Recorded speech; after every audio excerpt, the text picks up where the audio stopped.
I think I'd have a phaser. Who wouldn't have a phaser?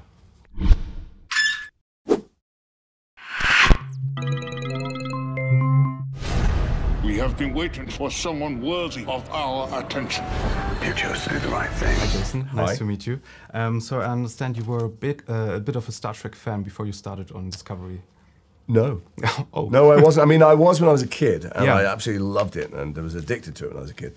And back then, there was no VCR or DVD, so it was repeated all the time. So I must have seen the original series many, many times. And I hadn't thought about it for 30, 40 years.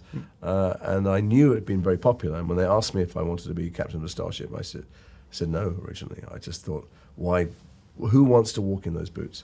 But then they told me the story, and I saw the scripts, and I realized it was completely new. And it's a story born of our times, our troubled, dark, divisive, complicated times. Yeah. So if you could incorporate anything from the old show that hasn't shown up yet, what would that be? If I thought there was any echoes of the past, certainly my character, I wouldn't have done the job. I have no interest in standing in the shadow of the Mount Olympus of William Shatner's performance. Fair enough.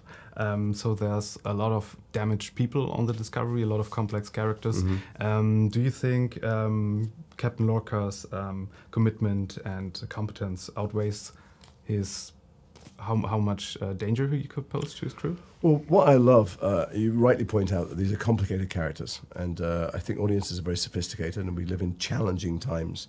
A lot of divisive, there's a lot of anti-immigrant rhetoric and a lot of racism coming from the highest seats of power in the world and in parliaments. And so we're dealing with those issues by having complicated people and interesting, stimulating, complicated arguments on screen.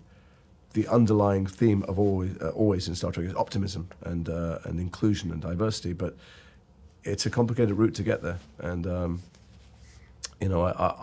love the fact that they put something together so rich. Any message to those people who have complained about too much diversity on Star Trek this time around? Too much diversity. I mean, anybody who claims about too much diversity has clearly never seen Star Trek, has no idea why it exists in the first place. They're using the fact that they can see women or black people on screen to vent their horrible white supremacist race hatred stuff, so they can go fuck themselves. So you have been part of the Harry Potter franchise before, and now you're part of also fandom that is very intense sometimes. Have you experienced any differences in the two fandoms? Well, the Harry Potter fans were just so excited, couldn't wait for the films to come. And the Star Trek fans are much more protective of their legacy. They've been fans for decades, and they're very cynical and worried about how we're going to do it and whether the people making it actually care about it. And I think as the weeks have gone on, we've won them all over. So people are loving it now, and there's very few people left shouting in the dark about, you got the phasers wrong and you shouldn't have silver boots and stuff. And if you could take anything from the set of season 1 of Discovery, what would you... Oh, if I could take anything from the set, I think I'd have a phaser. Who wouldn't have a phaser? Fits in the pocket. And the uniform is comfy? That's been an issue in the past. I wouldn't take the uniform. I would happily live 12 lives before I put that uniform on again. It's more of a kind of body paint. All right. And you're, of course, also part of the great show, The OA. And can you give us a little bit of a scoop on season 2, if there's already... I could tell you everything that's going to happen in season 2, but then I'd be an idiot and ruin it for the viewers.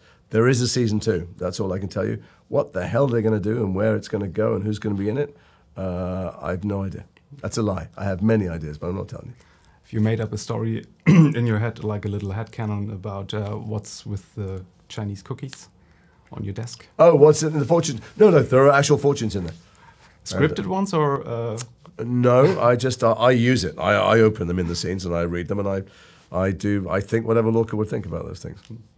And you don't want to eat them. Those things are not made to eat. I eat them on camera. Don't try that at home, kids. They're disgusting. Taking one for the team. Yeah. What are you watching personally on TV when you're not watching Star Trek? I just watched Stranger Things again with my kids last night, watching season 2. Ironically, the Duffer Brothers, who are brilliant, who write and direct it, are very good friends of the creators of the OA. There's overlapping themes in it, and I feel like we're cousins. And any hopes for season 2 of Star Trek Discovery? except for being in it, of course. Well, I mean, first of all, I hope I'm still alive. And secondly, we haven't even got halfway through season 1, so I try and stay in the day. All right. Thank you, Jason. Thanks a lot. But I don't know what to